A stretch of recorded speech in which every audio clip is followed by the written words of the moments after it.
Thank you for being here.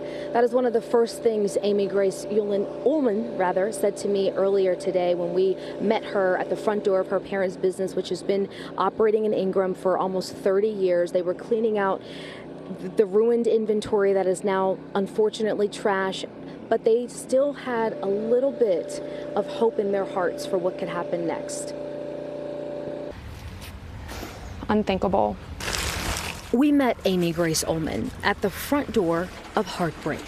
I think today is the first day I'm here and I'm taking it in. As a family that's lived through Hurricane Katrina, there's something about the mud that reminds her.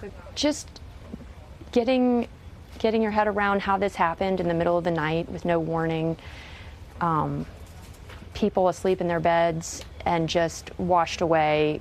For nearly 30 years, Lamps and Shade has been home to its namesake and other trinkets in Ingram, just feet from the Guadalupe River. Looks different. And now, this. Nearly 4 feet of rain rushing inside changed almost everything. Little jewelry that's still intact. The community is, this is the first time I've gotten really choked up, but the community is really coming together. I mean, I know there's so many tragedies around the world all the time, and it's hard to take it all in, but when it hits the one that's close to your home and the people that you know, it's different. It's hard to imagine this was once what we see now, but inventory isn't all this family lost. We have some close family friends who've perished.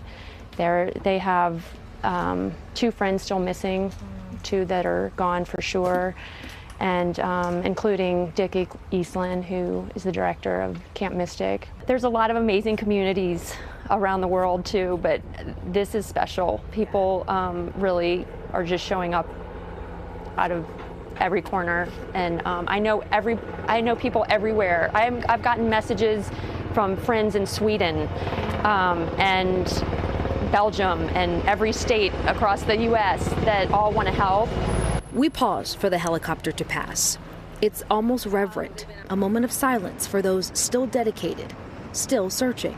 The helicopter is back again. Because it's hard to deal with losing your business on top of losing friends. They have insurance, and we just found out yesterday that it doesn't cover flood.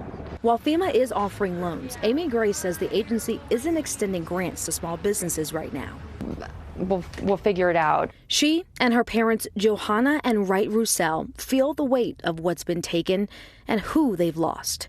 But they're equally hopeful about what can blossom next. Thankfully, there are still items that are salvageable, but it's definitely a big setback. It's people's livelihoods have been just wiped out, and I'm afraid that exclusion of flood insurance is happening to most people. As many mourn alongside Texas, Amy Grace hopes the stories from Kerrville, Hunt, and Ingram survive. And I know in a couple weeks the world will have moved on. Not that they're not still sad about it, but I just hope that people keep praying and keep the support up and not forget